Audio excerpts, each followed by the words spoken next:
Okay. Good evening, everyone.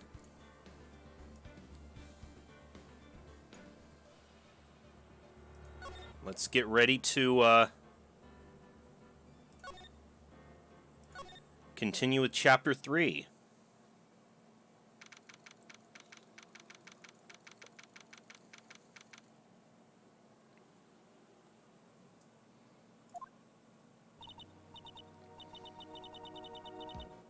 Oh, I see. I guess I should have expected this.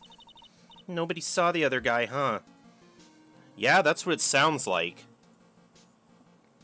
Nobody saw the culprit except her, it sounds like.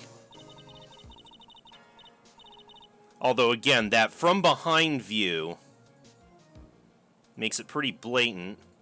Yeah, and we got our victim here, the Dragon Ball Z fanboy here. But he was there when I took the coffee over, sir. Scout's honor. Who's this? Oh, hey, Dick. Detective Gumshoe. Are you doing all right? How are you feeling? As if you need to ask either question, sir. Don't let him get you down, Maggie. And don't forget to eat well, okay? Roger. And you! Yes? You better square this case away, got it, pal? Maggie's innocent, you hear?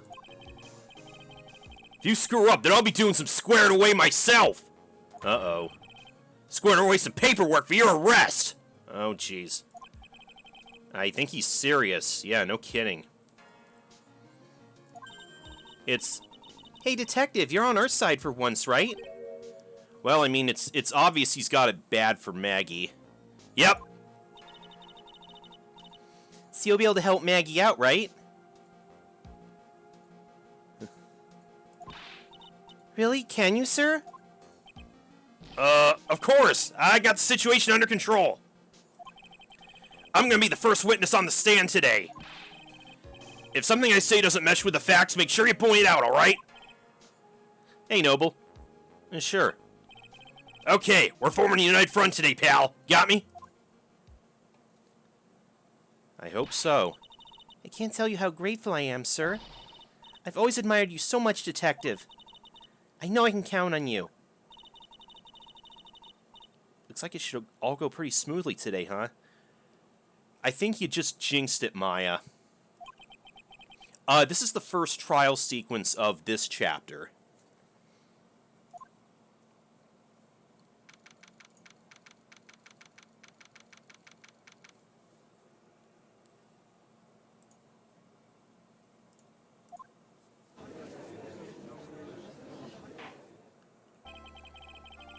Court is now in session for the trial of Maggie Bird.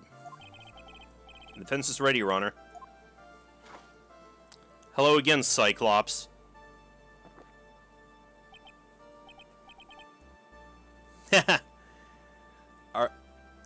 Are you talking about the Leisure Suit Larry sequel? Yes, sadly, it wouldn't be for more than 20 years until a proper Larry sequel would be made. Bitter. Mr. Wright? Yes, Your Honor? Ah! What's wrong? Nothing, it's just, whenever I addressed you in the previous trial, your response was... You's talking to me? It was a little, well, intimidating. Oh, that was... How on earth did they mistake that guy for me? That is... I mean, okay, no, that wasn't me. That was the phony Phoenix. I mean, I know the judge is gullible, but... Didn't think he was that dim-witted. I see, so our trusty Phoenix Wright is back with us now, is he? Our trusty?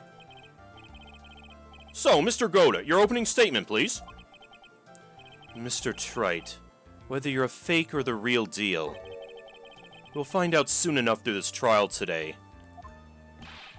Okay, Cyclops. But I can already tell you I'm the real Phoenix Wright. I wasn't questioning whether you're Phoenix Wright or not. I was questioning whether you had studied law or not.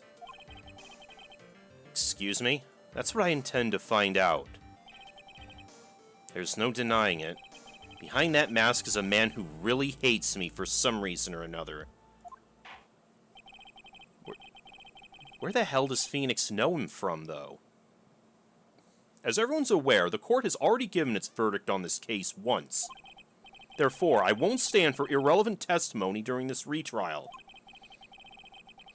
Nor will I stand for a simple repetition of the evidence presented in the last trial. I'm not planning on repeating anything that phony me said, trust me. Now then, Mr. Godot, please summon your first witness.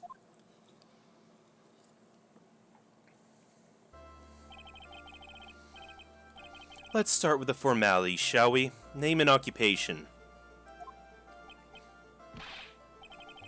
Witness, say your name for the court. Huh? Oh, sorry, sir. Name's Police Department Detective. Occupation, Dick Gumshoe. Really? Other way around, Detective. Huh? Oh, sorry.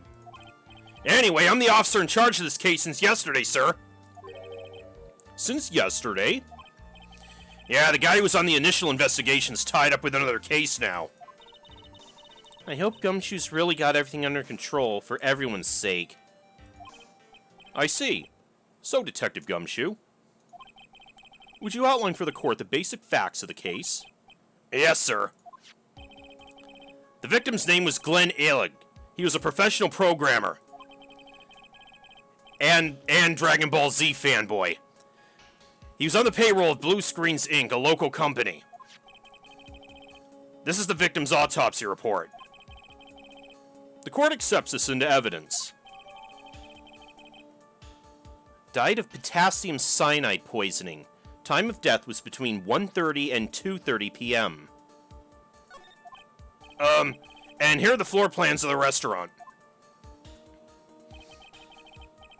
When the incident took place, the victim was sitting right here. The poisoned coffee was brought over to him by the waitress.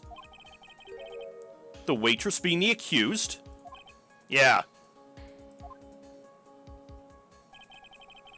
The victim died from poisoning almost immediately after he took a sip of the coffee.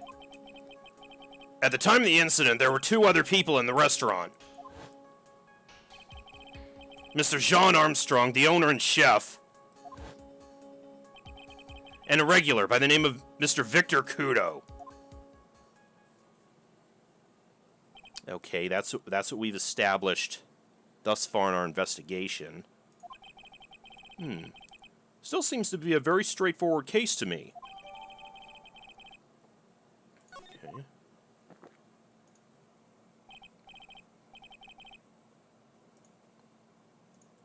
Come, detective, take up this hammer and nail the defendant's coffin shut with your own 2 hands. Now then, Detective Gumshoe, let's have your testimony. Yes, sir.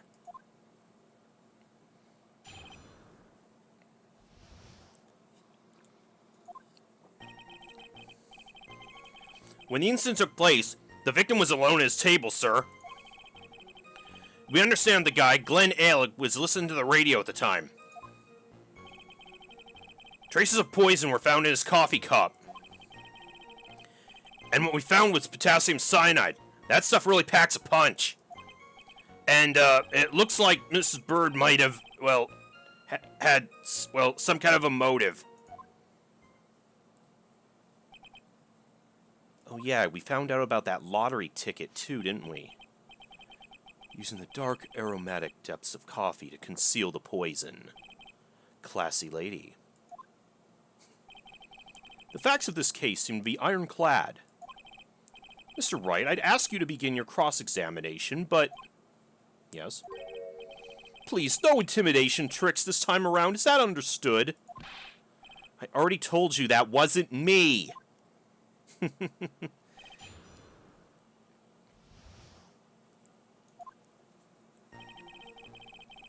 took place. The victim was alone. Again, that's what everybody says. Except Maggie, who insists there was someone else sitting with him. Can I stop you for just a minute? Huh? What is it? Did I say something that contradicts the evidence? He's so desperate for that to be true, he's practically crying. Your testimony just now doesn't match the testimony given by Ms. Bird. She claims there was another man at the victim's table. Yeah, that's what she said. And What killer wouldn't say that when faced with a homicide conviction? Hey!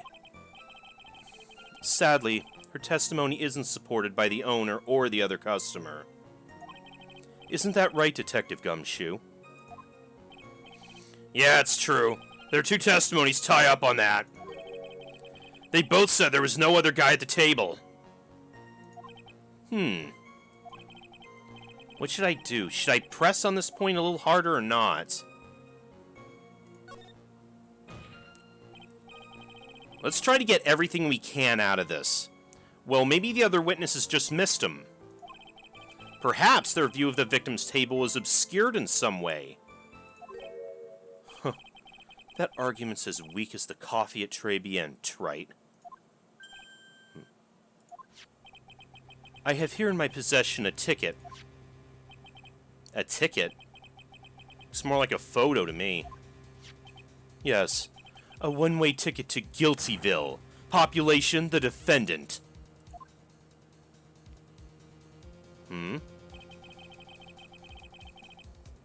This is a photograph taken from near the entrance to the kitchen. This is the scene as witnessed by the chef moments after the poisoning took place, correct? I think the court will agree that with such a clear view of the scene of the crime... How, Mr. Trike, could anyone have overlooked a second person at the table? It certainly seems to show the victim's table extremely clearly. Okay, but we got that, though. We understand that Glenn Alig was listening to the radio at the time. He was listening to his radio, you say? Yeah, he had a portable radio in his chest pocket. Maggie told us that too, didn't she? Something about how one of them had some sort of earpiece. What should I do? Should I press this point harder or not? And what was it the victim was listening to on the radio, Detective? Huh? How should I know? Thanks a lot. We're now one step closer to the middle of nowhere. This isn't going very well, is it? Detective, could you perhaps tell us about the poison and how it was used? So poison were found in the coffee cup. So traces of the poison were found in the coffee cup and nowhere else? Not sure I get you, pal. Was the poison a liquid or was it a powder? If I had to put it in layman's terms, I'd say it was a powdery substance. So the poison could have been in anything that was on the table. Sugar, salt, pepper. Who put... I don't think, I don't think anyone puts salt or pepper in their coffee. Unless you're really weird like that. Now, sugar maybe, or perhaps that non-dairy, powdered creamer. Do you put salt and pepper in your coffee, trite? Victim took his coffee black with no sugar. Oh, well, there goes that theory. It seems the poison could only have been in the coffee. What should I do? Should I press a little harder or not? Are you absolutely certain that the victim even drank any of his coffee? Huh? What do you mean? According to this file, the poison was found in the victim's coffee cup. But what proof is there the victim ever drank any of it? Oh, hey, you're right! That's what I was thinking! What now? In case you were wondering, the last objection was for the detective there. Huh? For me? Oh, hey, you're right. You may be fooling the court, but I'm not falling for it. If you have the time to waste, you have time to present that piece of evidence. What piece of evidence is that? That piece, sir? Yes, that piece.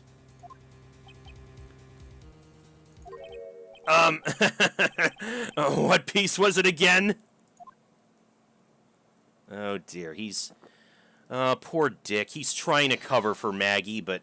Oh, and he throws the coffee in my face! God damn. Should I be grateful this coffee's only hot enough to give me first-degree burns? Oh, now I remember. This is the, victim's coffee cup. Oh, and I can see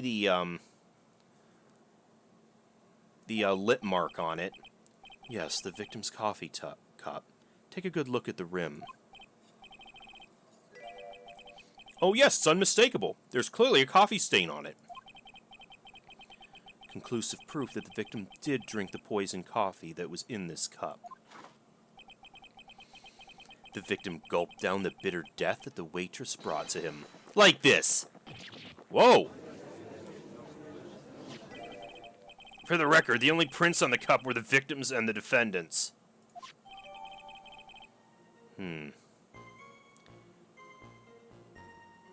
Coffee contained potassium cyanide, covered in the victim and Maggie's fingerprints. Upon further investigation of this cup, we found a certain chemical substance. We found was potassium cyanide. That stuff really packs a punch. Potassium cyanide. I've heard of that chemical before. Exactly how strong is this poison, Detective Gumshoe? It's, well, that stuff's lethal. Eat too much in your history. How much is too much? A lethal dose is 0.2 grams. That's about enough to finish anyone off. 0.2 grams? How much is that? Not a heck of a lot. You know when you swab your ears for earwax? Yeah, about that much. Earwax, huh? Sounds like something Detective Gumshoe's got an abundance of. Such a small quantity of poison could have been concealed anywhere. And it looks like Miss Bird might have had some kind of motive. Some kind of a motive. Yeah, but if you ask me, it's been blown way out of proportion. You know what my golden rule is, Detective. Chuck out a bad cup of coffee, you can always get another. Huh? I don't get it. I'm saying we can always get another witness on the stand if we have to chuck you out. So stick to the facts, Detective. Now then, what was Ms. Bird's motive? Come on, Gumshoe. They said she wanted to steal a lottery ticket. Ah, there it is. I knew it. That's what we heard yesterday, too. It disappeared from the scene of the crime. And it wasn't just any lottery ticket. It was a winning ticket for $500,000.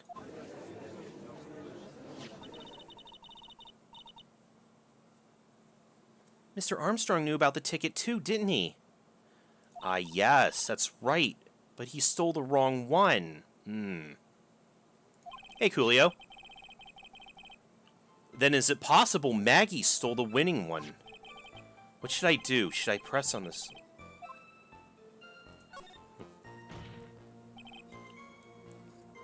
Wait a minute. The mere fact that the lottery ticket disappeared in no way implicates my client. Huh. I have here in my hand the very ticket in question. Uh-oh. And do I even have to ask where you found it? That's the $500,000 lottery ticket? One of the female police officers found it when she was conducting a search of the defendant. What? Oh, that's pretty damning. And didn't they already say they found the bottle of poison in her pocket, too? Order! Order! Huh. She's quite a lucky bird, our little waitress. You'll submit that ticket as evidence to the court, immediately! I better keep an eye on that ticket. The way the judge's voice is quivering.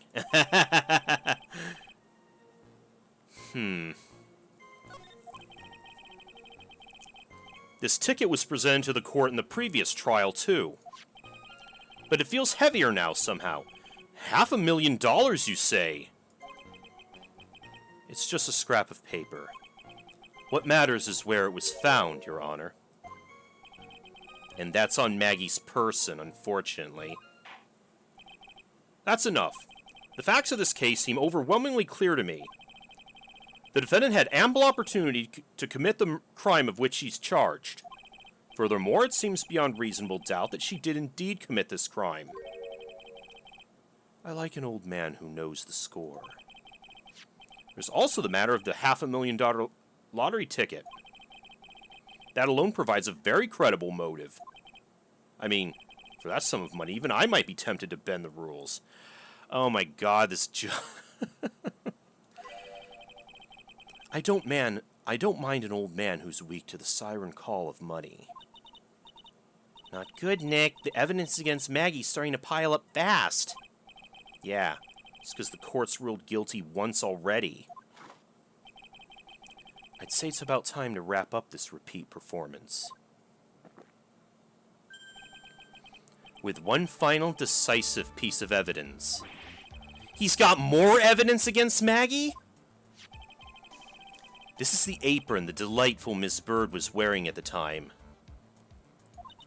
Wow, that's not the cleanest apron I've seen. Yeah, no kidding. Ever hear of bleach? That stain looks like it can't be blood, can it? But he was poisoned. Where was the opportunity to... It seems the star of our play is a little flustered. And somehow spilled coffee on herself. And coffee? That's not exactly the first thing that caught my eye. Of course, the coffee stain isn't the most interesting thing about this apron. No, there's something else that stands out even more. Something else? I presume you mean... Of course. I'm referring to the pocket. The pocket? The pocket?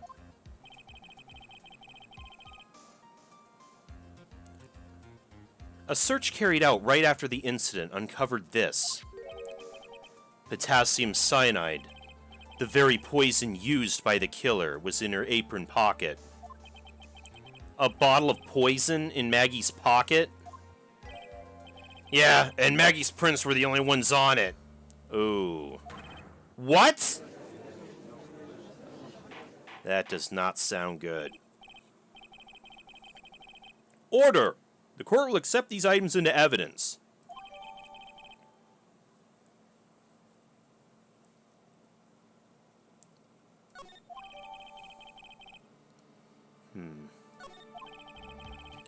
There's something still bothering me, Mr. Godot. Why have you not explained the bloodstain to the court? Bloodstain? What bloodstain would that be? Don't play games, prosecutor! The blood-colored stain that's smeared all over the apron! Is it blood? That's ridiculous. No one told me anything about a blood stain.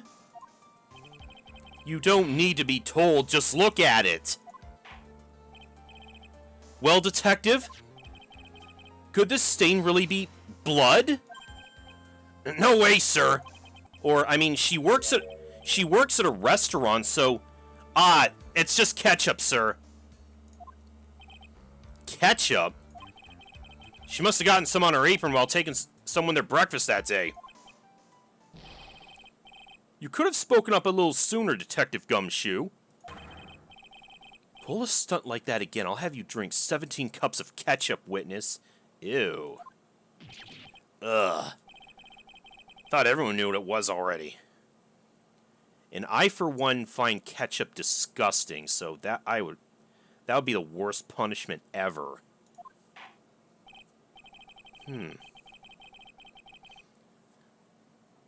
It's interesting, though, that Goated didn't notice that.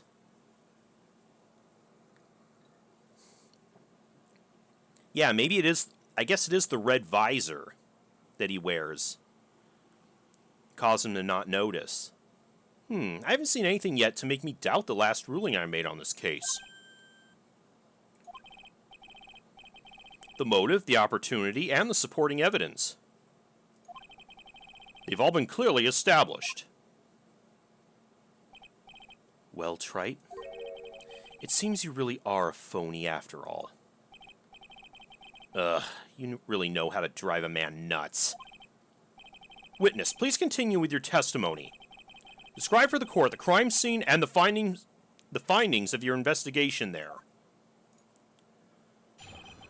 Oh, now what?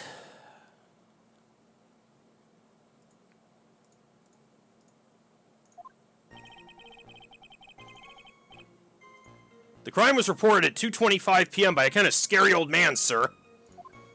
Oh, is he talking about Victor? Poor Maggie passed out from the shock. Must have been real tough for her. The victim didn't have any identification on him. But we figured out who he was pretty quick, and then the investigation went smoothly. When Maggie was searched, we found the lottery ticket and the bottle of poison. And that was it. There was nothing else missing from the crime scene. You identified the victim and secured your prime suspect. Very good.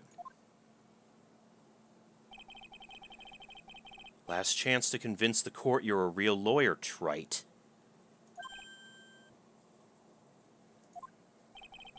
Don't count on any more cross-examinations after this one.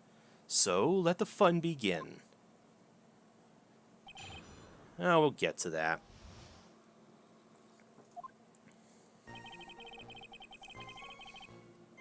It's reported 2:25 by a scary old man. He's probably talking about Victor. Scary old man, Detective Gumshoe? There's an old man who's a regular at the restaurant where the incident happened.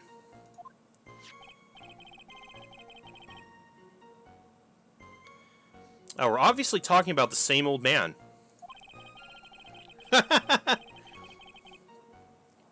Right? I mean, that is a very good point, Coolio. Officers were dispatched right after the report came in, but the old guy still made a fuss. What took you so long? Then he hurled abuse at him. And seeds. Seeds. Huh. It was nothing. I caught each one with my teeth. I guess not even the mighty Goated can avoid being attacked by that guy. The old man was the only other customer in the place at the time. He took his time finding a payphone, apparently, so he was late reporting the crime.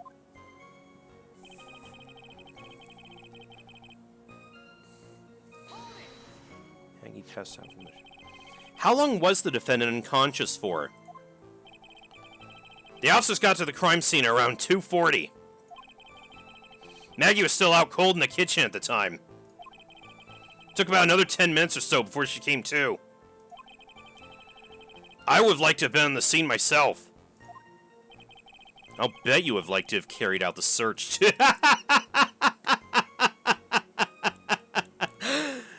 Probably. I'm sure. I would love to see Maggie asleep like that, all pretty and peaceful. You're a professional detective, Gumshoe, not a professional bird watcher. Save the romantics for your own time, Detective. All we need to know about is the investigation. Oops, I guess I'm pretty red right now, aren't I?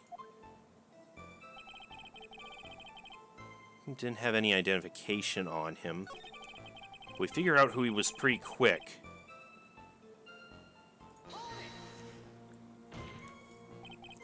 Wait a sec. Huh? Did I say something dumb again? Let me paraphrase what you just testified to the court.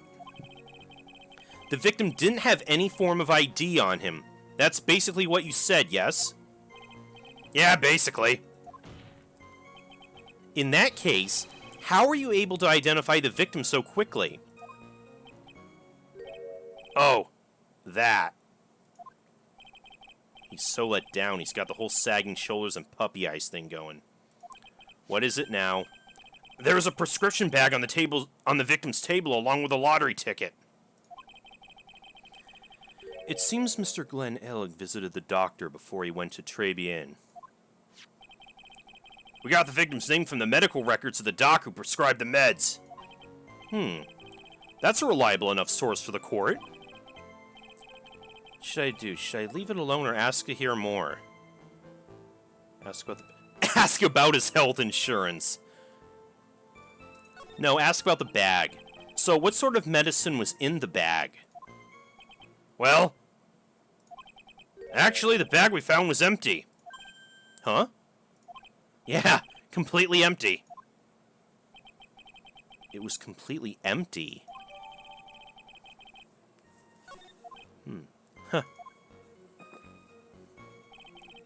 You're entering an empty paper bag as evidence? Desperate, are you, Trite? Now, what happened with the investigation after that, Detective? Search. We found the lottery ticket and the bottle of poison. But the defendant had been passed out for a while, correct? In that case, isn't it possible someone planted the evidence in Maggie's pocket? Hey, yeah, you nailed it, pal! Happens to me all the time! Seriously? We had a department party the other day, and when I got home, I was wearing the boss's shoes! What? Keep up this crazy testimony, Detective, and those shoes will end up down your throat. Sorry. So trite. Someone planted the evidence in Maggie's pocket. That's a pretty bold statement. Care to back it up with some evidence? Well, I'd love to, if I had any. It appears you have no evidence to support your theory, Mr. Wright. Continue with your testimony, witness. Now, Seth, there's nothing else missing from the crime scene.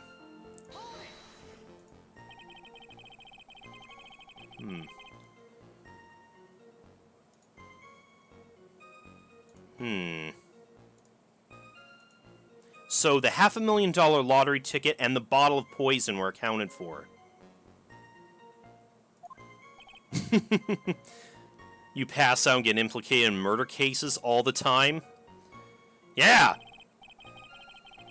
Interesting. It's true those two items are accounted for, but wasn't there another lottery ticket that was stolen that day? Oh yeah, the one the restaurant owner took. He won a whole dollar with it. What a lucky guy, huh? And they're just gonna let him get away with it. It was just $1, Detective. I guess no one cares when it's that little, except Gumshoe. If I don't find a hole in this testimony, the judge is gonna hand down his verdict. Gumshoe isn't giving us anything to work with. And we can't find any contradictions if he doesn't give us something. Yeah, that's true. But Maggie and Gumshoe are like Dumb and Dumber. Our only hope is that they were so dumb they missed something obvious. And I know what it is. Come on, Gumshoe, be the dumbest you've ever been!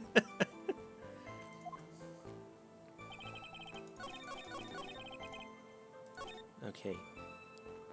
But you're forgetting... We already went over this.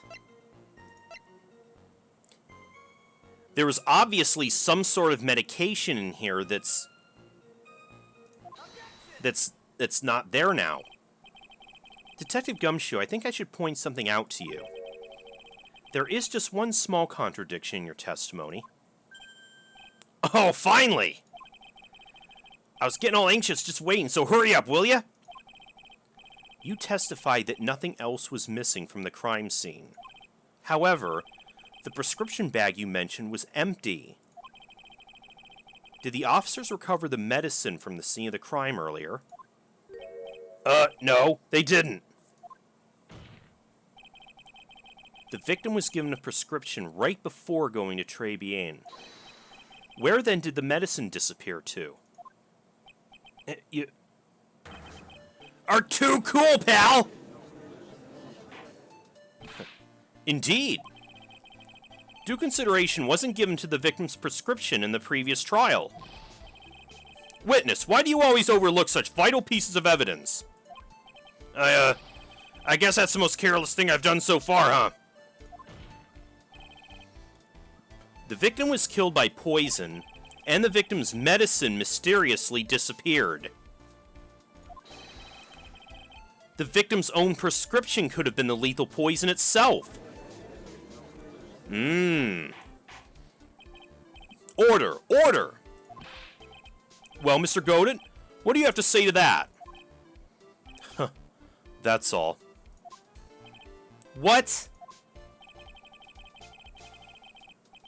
Read for the court the name of the clinic on the prescription bag, if you will. What's the clinic's name got to do with anything? It's not Hottie Clinic, is it? Oh. New Ear Otolaryngological Clinic. Otolaryngological? Just what kind of illness was the victim suffering from, Mr. Godin? Hardly an illness, Your Honor. More like a bitter war wound, you could say. A war wound? The day before the incident, Mr. Elg found himself in a fight. Oh? He took a blow to the side of the head and ruptured his eardrum. He ruptured his eardrum? Yeah, ear, nose, and throat. Then what on earth was the prescription he was given? It was a cream that was to be applied topically inside his ear canal, not to be ingested. What? I guess that shoots down that theory, then. It's mentioned in the autopsy report if you read the fine print. They found traces of the medication in the victim's left ear. Yes, here it is. In very, very fine print. It seems Mr. Elg correctly applied some of his medication while he was at Trebian. Therefore, it would be absurd to believe he would have eaten his medication. Ugh. It seems this medication is irrelevant to the case after all. I wouldn't be so sure.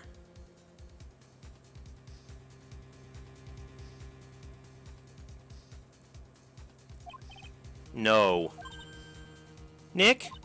If you don't think of something quick, it'll all be over. She's right. But I can't get away with any weak objection. What should I do?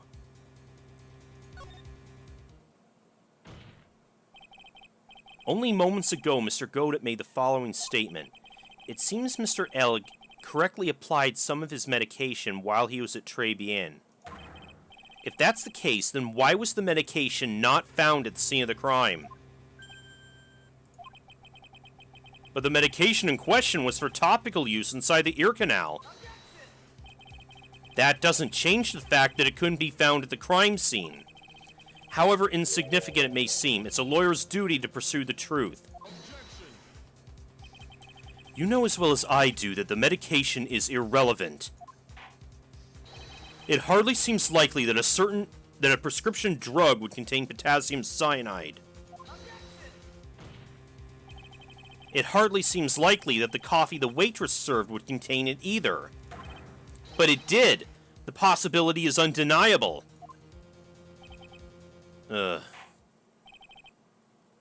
That's enough. Mr. Godin, is the detective the only witness the prosecution wishes to call? Mr. Godin?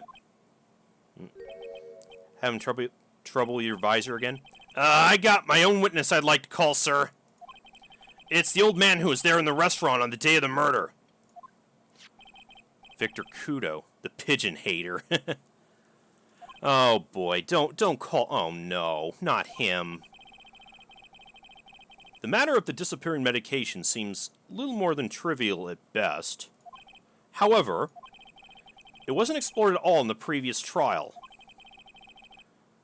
And that's something that bothers me. Yay, good job, Nick. Oh, yeah, but now we gotta... Oh. Would you rather have the old bag? Oh, man. Between Kudo and old bag, it's like...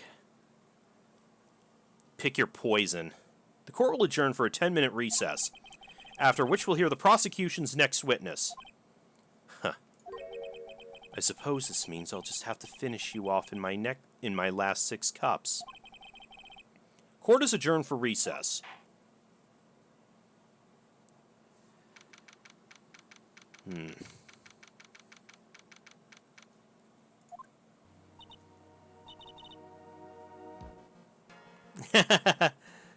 Well, no pun intended. Whew, that was close.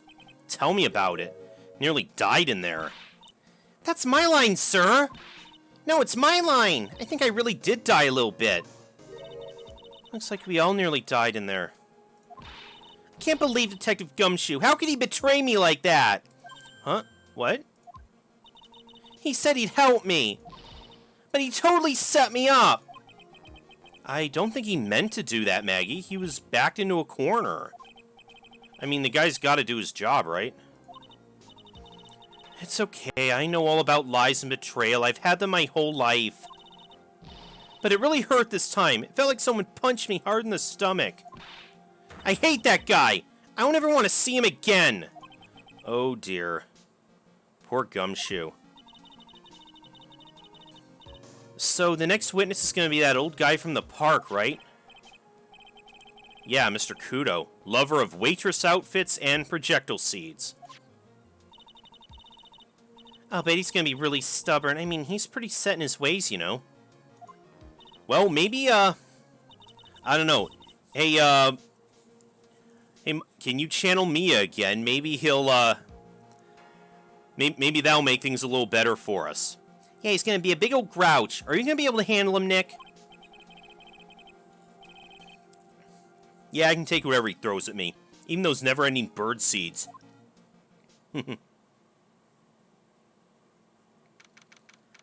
Oh, boy.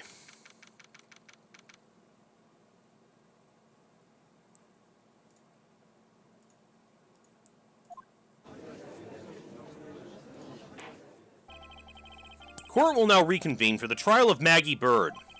Mr. Godot, your next witness, please. The prosecution calls the lucky old-timer who caught the show over a cup of coffee. Will the witness please take the stand? Yep, here we go. Name and occupation, if you don't mind. My name's Victor Kudo, born and bred in the land of the rising sun. Honor and duty are what make me. Mind you, I can be quite emotional at times, too. We don't need to hear that, Mr. Kudo. Just tell the court your occupation. My occupation? Yeah, listen, youngin'. How much call do you think there is for kimono embroidery here? Kimono embroidery? That's what I do, or did back in Japan. I embroidered family crests on kimonos. Oh, okay. My ancestors were embroidering kimonos before this country even existed. Wow, a real craftsman. They're a dying breed. Hey, maybe he can embroider my costume sometime. Anyway, like I said, there's not much demand for that kind of thing here. So I had to take a job working the cash register at a burger joint, pretending to smile. That burger joint would have been better off putting him in the kitchen. Now then, witness, were you in the restaurant at the time of the incident? Oh yes, I was eating some seeds over a cup of Javicino. Seeds? What do you think these are, I see. So you saw everything that happened, huh, Gramps? Did I? Oh yes! Yes I did, I saw it all! Then please, tell the court. We're all ears. Sure. I'll tell you every last detail. He's really getting into this. Oh boy.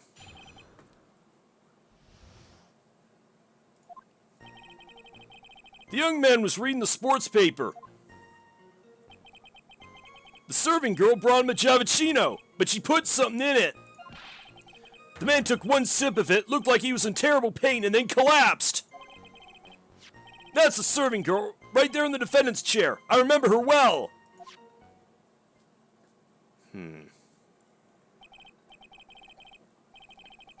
Mr. Kudo, she's not a serving girl. Please refer to her as a waitress. You're as bad as the rest of them. All these newfangled words. What's wrong with old-fashioned ones, Newfangled? All this talk of radios and glasses. It's wireless and spectacles, I tell you. Excuse me? Listen to me, everyone.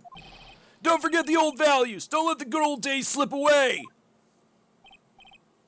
Well, I think it's time to begin the cross-examination, Mr. Wright. Yes, Your Honor. Okay. Let's read the sports paper. She put something in it. Mr. Kudo, that's a very grave accusation. Are you sure about what you saw? Victor Kudo never makes mistakes. I dot every T and cross every I. I see. My eyesight's fine. The doctor said I only need spectacles for reading and driving. I'll bet his eyes are only fine when he's scoping out a waitress. And I saw what the serving girl put in the Javicino as well. I'll bet I know it's coming up, and something tells me I'm not gonna like it. Should we? I don't know. Leave it. It'd be dangerous to press this too much. I better ignore it for now. So what happened next? Looked like he was in terrible pain and then collapsed. He took just one sip? You youngins, you waste everything. Those Javicinos cost $8. Yeah, we heard they are pretty overpriced. In the good old days, we'd have drank every last drop, eaten the cup, and then died. Congratulations.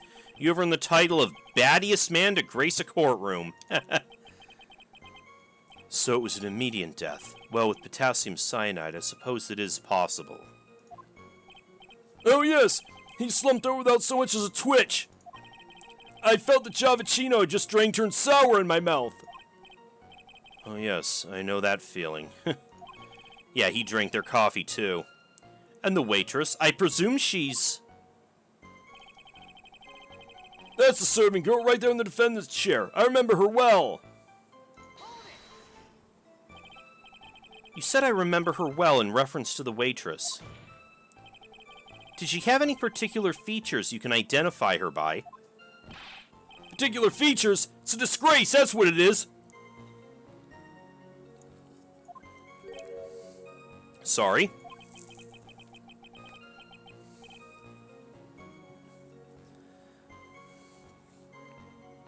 Ah, Coolio, the forensics expert here. You can see all the way up to you know. She's practically naked in that uniform. Yes, we heard all about that last time.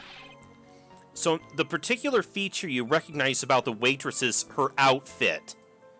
Yes, we found out about his fetish for waitress uniforms last time. But anyone could wear such a uniform, even me.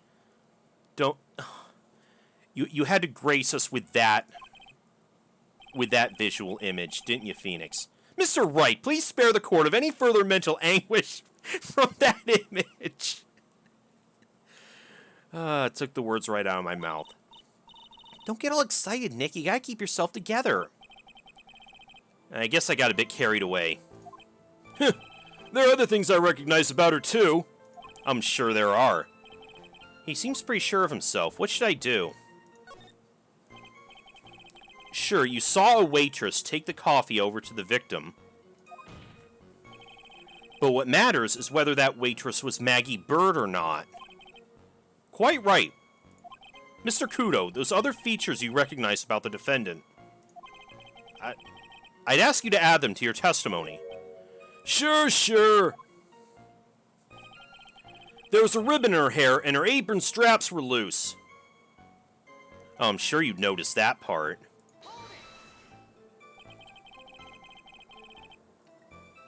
You do seem to remember several details about her appearance. But what about the most crucial detail of all? Her face. As if I wouldn't remember that.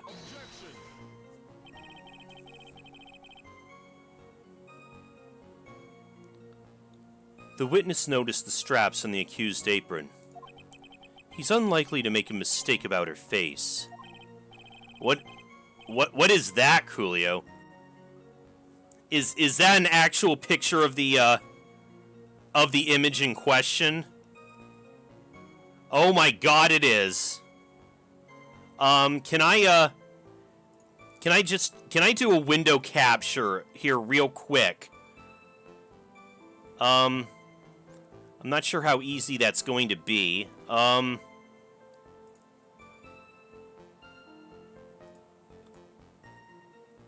on. See how I can do this. Oh,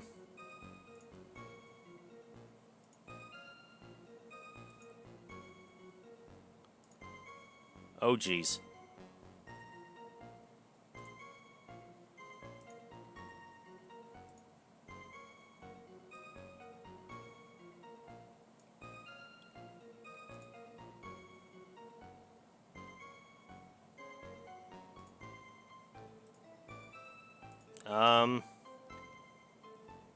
Let me see if I can...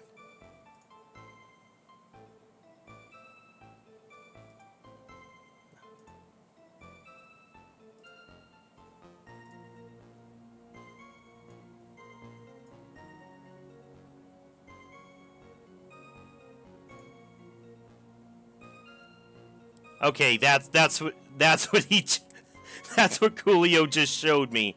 If you can see it there.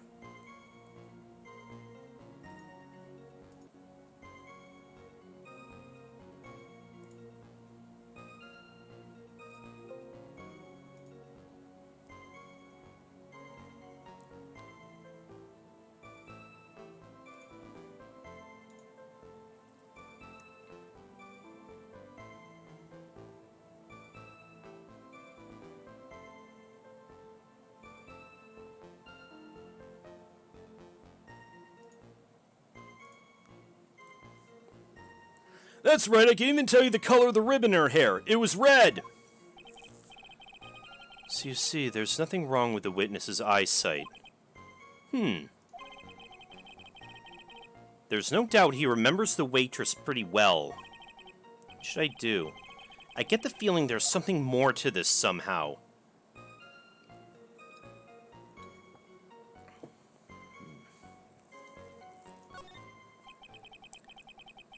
The identifying features you described are all things you'd see from the back. So what? Is it possible that you never saw the waitress from the front at all? Yeah, you only saw her from behind, didn't you? He's got you there, Gramps.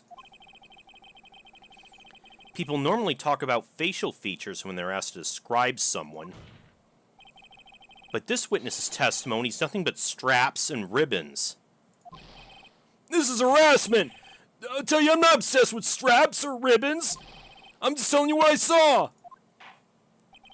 Mr. Kudo, the court requests you add details about any identifying features.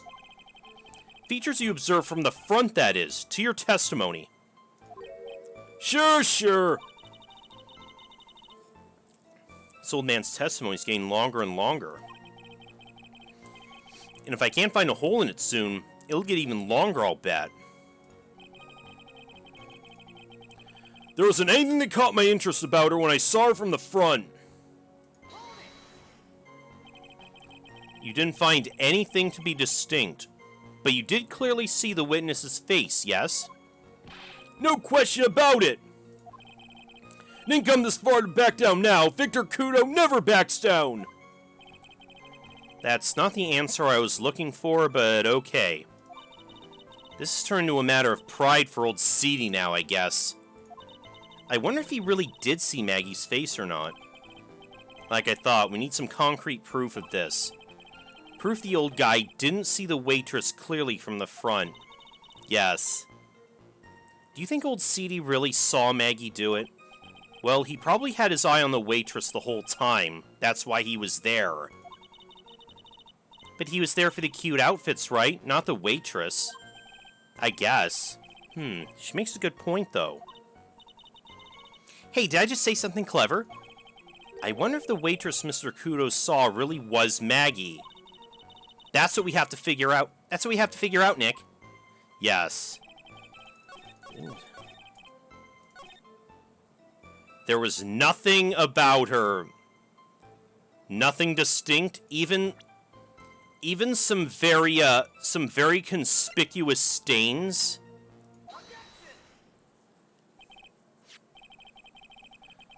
Mr. Kudo, I'd like you to please take a look at this. That filthy thing would suit filth like you just perfectly. Actually, it reminds me of what my grandson looks like just after he's done eating. Have you ever seen this before? Of course I haven't. Do you think I'd forget something as dirty as that? Mm-hmm. Well, you half-witted clot! Haha.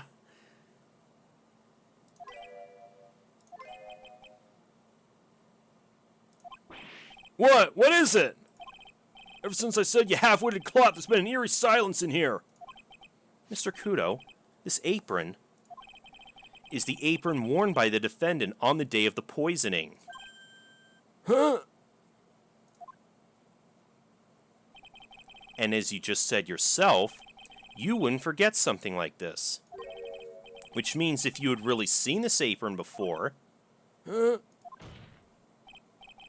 Yes, you know what I'm getting at. You couldn't have possibly seen the waitress from the front. Oops. Oops, that's all you have to say for yourself? Witness! You can't just oops your way out of this. Well, well. Looks like we finally have a genuine trial on our hands.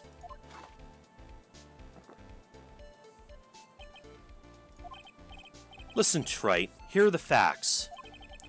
On the day of the incident, there was only one waitress in the restaurant. That being the defendant, Miss Maggie Bird? Exactly. And when that one waitress put the poison into the coffee cup, this old guy was watching. I hope you understand the gravity of the situation, Mr. Kudo. The fate of the defendant may rest on what you say you remember seeing. Just tell the court exactly what you saw, Gramps. You can rely on me, Captain. My noggin's in perfect working order. I can't remember a single occasion when I forgot what burger a customer wanted. Can't remember? Probably more like he messed up so many times he's blocking it out. Very well, let's test just how good your memory and attention to detail is, Mr. Kudo. Tell us what you remember about the victim. Okay. Let's see. He's one of those pesky young types, wearing a broken pair of spectacles. He had a newspaper in his right hand, and the noisy brat kept rustling his pages. The young man was listening to the wireless. I remember that well. Then the serving girl in question brought over the Chavicino. The little fidget picked up the cup with his free hand and took a sip.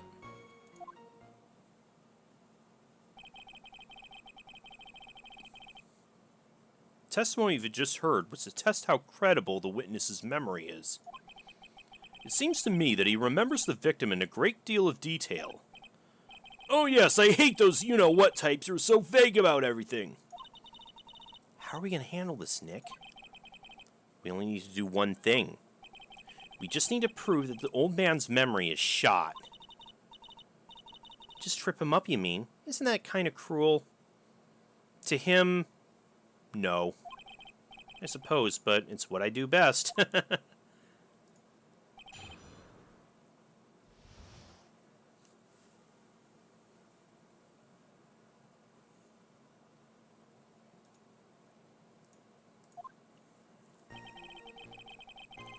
Types of a broken pair of spectacles. Spectacles? Dark glasses to you. One of the lenses was green, but the other was broken. Newfangled rubbish. That's where I remember him so well. No, he was just wearing a, Dragon Ball Z Scouter. Yeah. He did have some kind of lens over his left eye. But I wouldn't have called it a pair of glasses. He seems to have been wearing some rather modern-looking shades. Perhaps I should take to wearing some and rival Mr. Goat's sharp appearance. Oh, we better come up with something sharp and quick. Guess I'll wait and see if I should challenge him about the spectacles. He had a newspaper in his right hand, and the noisy brat kept rustling his pages.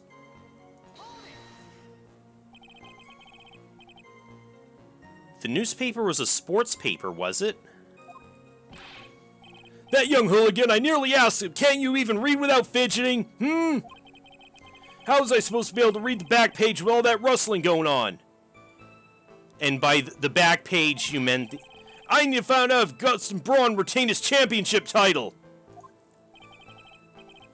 It was his paper, not yours. If you wanted to know so bad, why didn't you buy your own? What are you looking at me like that for? How dare you judge me? Ow, ow, ow! Guts and Braun got beaten yesterday, by the way. Anyway. Let's listen to the wireless. I remember that well. The wireless? The decadent young rascal! In my day, it was one or the other. Read the paper or listen to the wireless. Oh, boy. And using an earpiece. It's selfish, that's what it is. I was straining my ears, but I couldn't catch any of it. So you were trying to read the paper over his shoulder and listen to the radio? Was he that desperate to listen to the radio?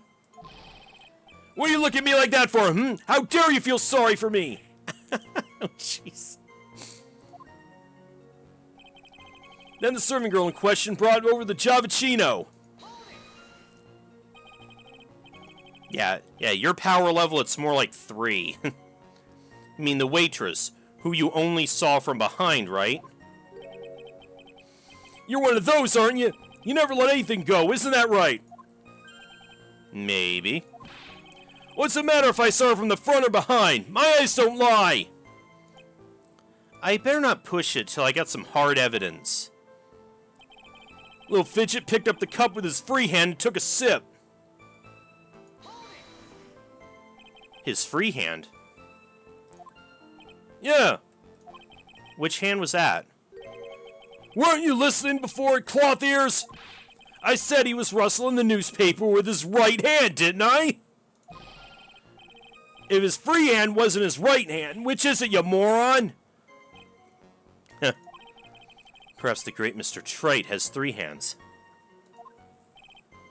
Heesh, I was only asking. No need to gang up on me and treat me like a freak. The whole point of this cross-examination was to establish just one thing. That this old guy's memory has more holes than a slice of Swiss. I guess we just need to find a contradiction in his testimony somewhere, huh? Anything will do. Even the smallest detail. We just need one mistake and he's ours. Okay. He held the newspaper in his right hand. So he picked up the cup with his left hand.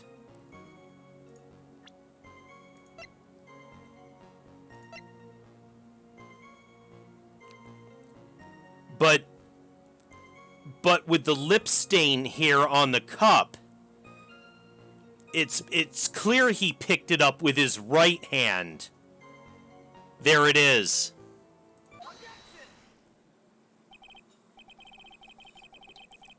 Mr. Kudo, do you remember what you were told at the start of this testimony? That this was a way of testing the credibility of your memory? I know. There's nothing wrong with my memory. I tell you nothing. If I get anything wrong, I'll eat these seeds and sing the pigeon song. What's the pigeon song? Care to tell us where this is going, Trite? Yeah, I know that one does require a bit of observance. Again, this, unlike the second and third Danganronpa games, like I've said before, this isn't a blind run for me. Although I'll admit I do also have a walkthrough up in the background helping me a little bit. I try not to rely on it too much, but again, I've played through the games before, so it's not a it's not like too spoilerific for me. According to Mr. Kudo, the victim was holding the paper in his right hand while drinking coffee with his free hand, which should make that his left. What is this, kindergarten? But I would like the court to please take a look at this. Yeah, I didn't want, because I am streaming this, I didn't want to make this one where I'm just spending, like, really copious amounts of time sitting around thinking of what exactly I should do next. That's the cup the victim used, correct? Yes. And on the rim, you'll notice the mark left by the victim's lips. Yes, there's a stain left by the coffee. If you consider where that stain is, you'll clearly see the victim was holding the cup in his right hand. But how? Well, Mr. Kudo, the court's waiting for your epic performance. You said you'd eat those seeds and sing the pigeon song.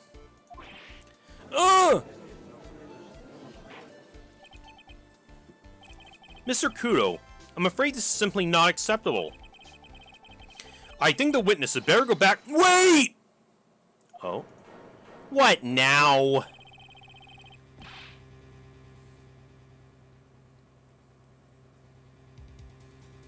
Is he seriously— If you think I'm gonna stand there and listen to you tell me I'm mad, you're wrong!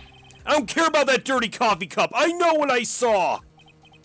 You still insist on your testimony? That young brat was holding the cup in his left hand! Oh yes, no question. I'm a good law-abiding citizen, I am. It's that dead young hotbot, and you spiky-haired yahoo who are at fault. What? Who, me? Thank you, old man. We've heard quite enough from you already. Don't call me old man, old man! Been around for 68 years, I have. You can't ignore me.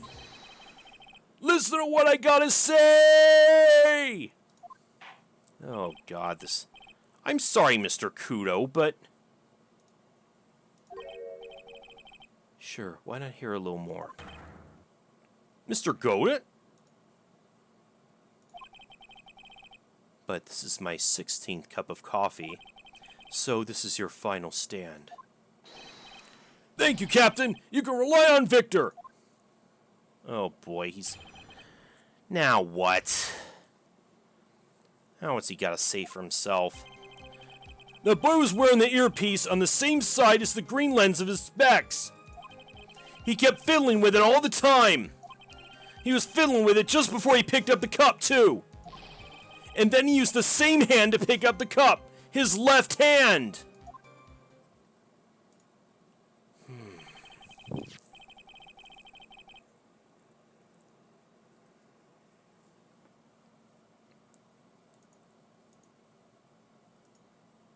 We know the victim was wearing an unusual monocle over his left eye.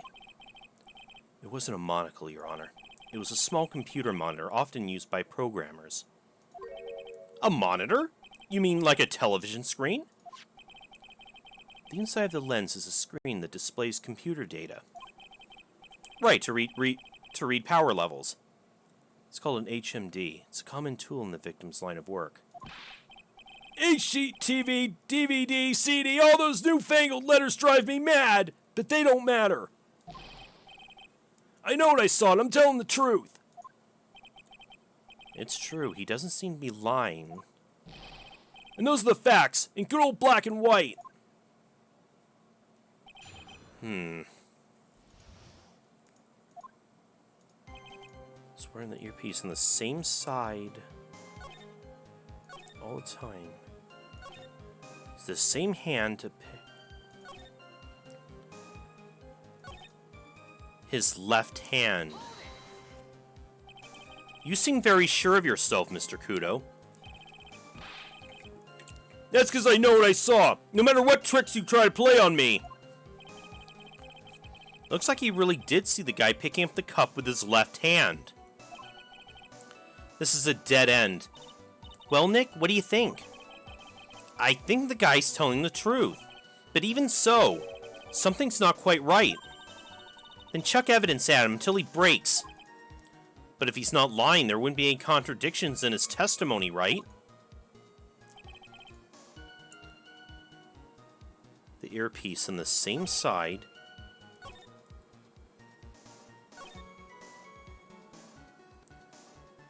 So he was wearing the earpiece on over his left ear.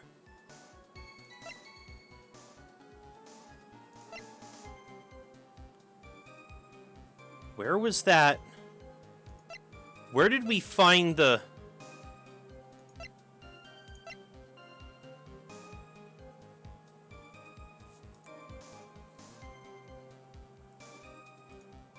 Where did we find that, There it is! His left eardrum was ruptured. So why would he be wearing his earpiece in that ear? I'm not sure what the relevance of this is, but... Mr. Kudo, there's something very strange about your observations of the victim. What? You say he was wearing the earpiece on the same side as the HMD.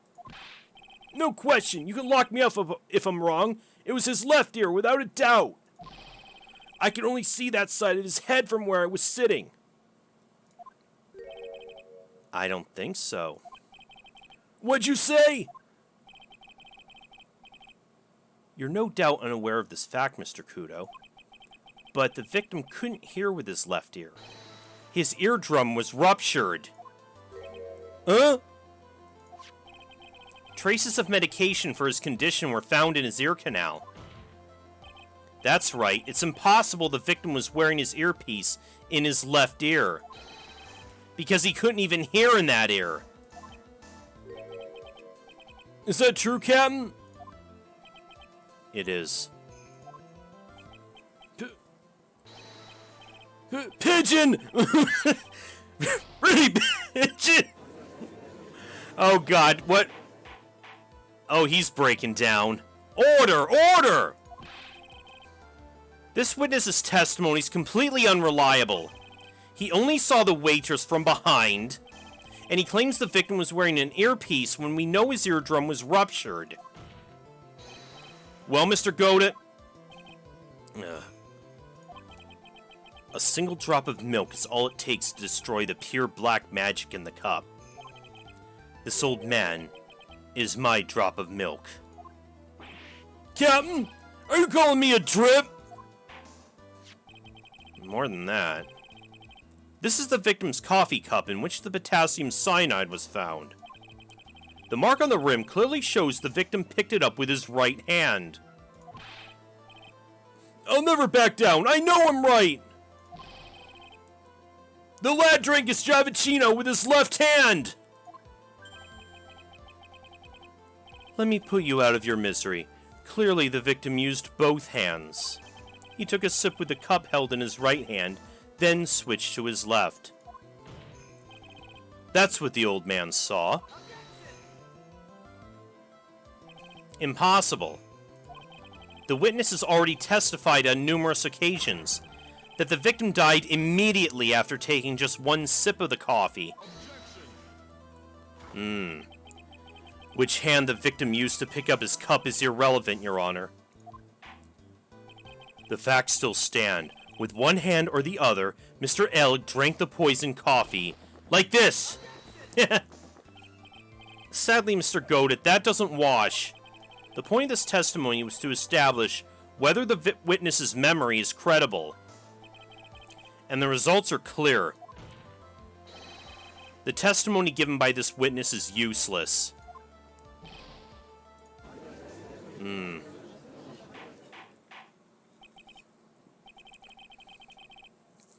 I believe it's time to conclude today's proceedings. I'm satisfied the witness is not deceiving the court. But to be frank, his testimony is a farce. Did you have to be so frank? Take that, you pompous old fogey! I'm sorry, Mr. Kudo. You can't reach me from there. I'm warning the defense and the prosecution to investigate the case further. That's all for now. The court's adjourned. Now what? Wait! Oh, now... What the hell, man? If I leave now... Leave you, Mr. Kudo? Thanks to that blue-suited young upstart over there. I'm just a bumbling old man who can't even dot his T's or cross his I's now. How is your bad memory my fault? I'm sorry, Mr. Kudo, but there's nothing I can do. I kept my mouth shut till now, but there's something else the court should know. What? There's more? To be perfectly honest, it might not be anything, but I want another chance. I want another crack at you, you young shark. Me? He's looking at me like I'm sort of evil shogun. Well, everyone, what do you say to one final showdown? What now? The final chapter in this eccentric old man's scrapbook. Sorry, Gramps. I've already had my 17th cup of coffee. What do you got to lose, Captain? I'll give you all the Javicino you want if you come to my house after the trial. I may be 68 years old, but Victor Kudo is still a man. That's enough, witness. I believe it'll be quicker for the court to just hear your testimony. You bet. Much, much quicker. I can't believe this is happening. You better get ready, youngster. I get the picture. Just quit throwing those seeds at me, would you? He's gotta be using some sort of infinite ammo code with that, with that box of seeds. Oh, dear. Oh, man. First of all, I want to stress that this might be nothing. I'm not too sure myself. The young boy slumped over the table as soon as he took one sip of his Javicino. Well, the clumsy idiot upset the vase. He knocked it right over. It broke, and the strip of cloth covering the table got completely soaked. Well, how about that? Turn things upside down,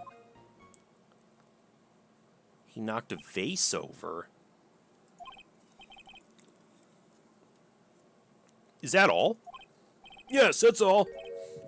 I remember it perfectly. You're doubting me again? You're doubting a poor, defenseless old man?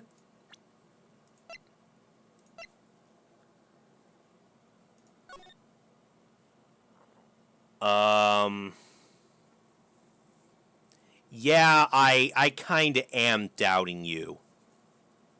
Because according to this photo, that vase is intact.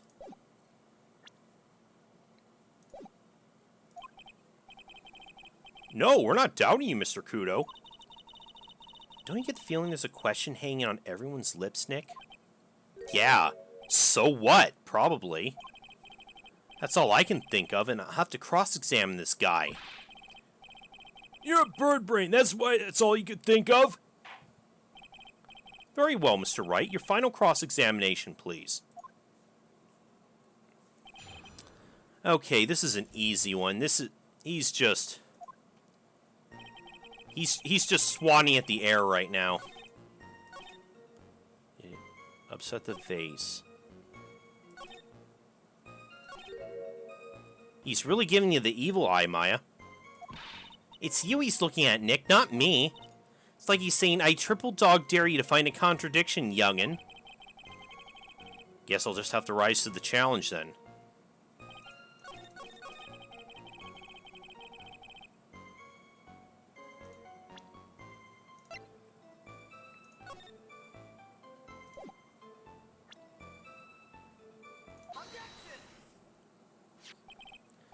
Mr. Kudo, this is a photograph of the crime scene. So what? Look carefully at the table. The vase is there, intact. Huh? Lost your tongue, Granddad? I'm no granddad of yours, hopscotch! Ow, ow, ow! Enough! If you throw any more seeds in this courtroom, the cleaners will be here all night. Huh? What is it now? I just remembered something. Yes, go on. The broken vase. It was on my table. Oh my god. Get this idiot out of here, please. What? Oh, well, you see, it startled me when that young lad collapsed. So I stood up. That must have been when it fell over. The vase on my table, I mean. The vase on your table? Yes, it was on my table. And that's how my groin came to be completely soaked. Oh, is it now? Yeah, you were... That's how you're going to explain it after you were checking the waitresses out. Whatever.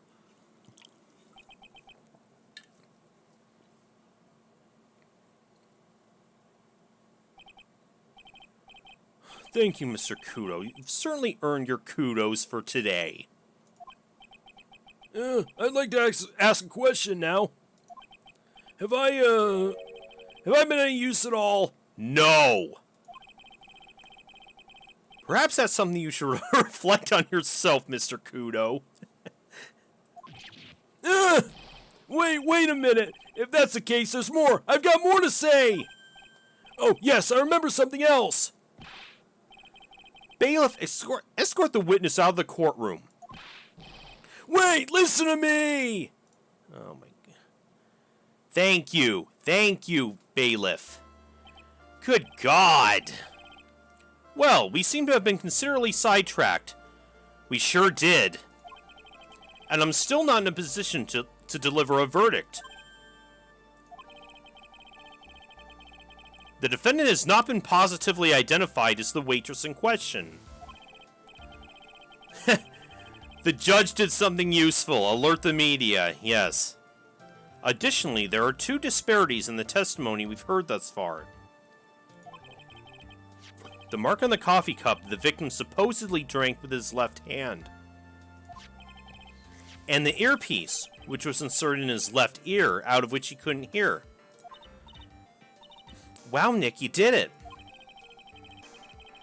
I therefore require both the defense and the prosecution to further investigate the facts. Yes, Your Honor. There's one more thing before I call today's session to an end. One more thing, Your Honor. The witness we just heard from. He is most insistent that his testimony should be of use. So he summarized it accordingly into this statement. Okay. Oh, another one of his haikus. You may each have a copy of it if you wish. Whatever. The prosecution doesn't need props like that. Godet's really mad, huh? Yeah, I would be too. Very well. Here you are then, Mr. Wright. There are 3 copies. My own, yours, and Mr. Godet's.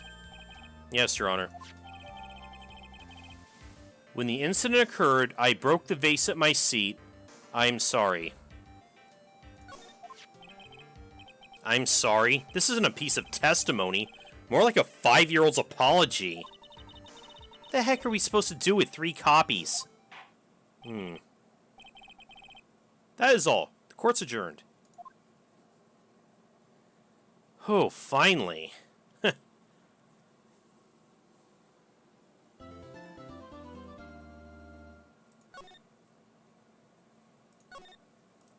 Cool. Then, I'll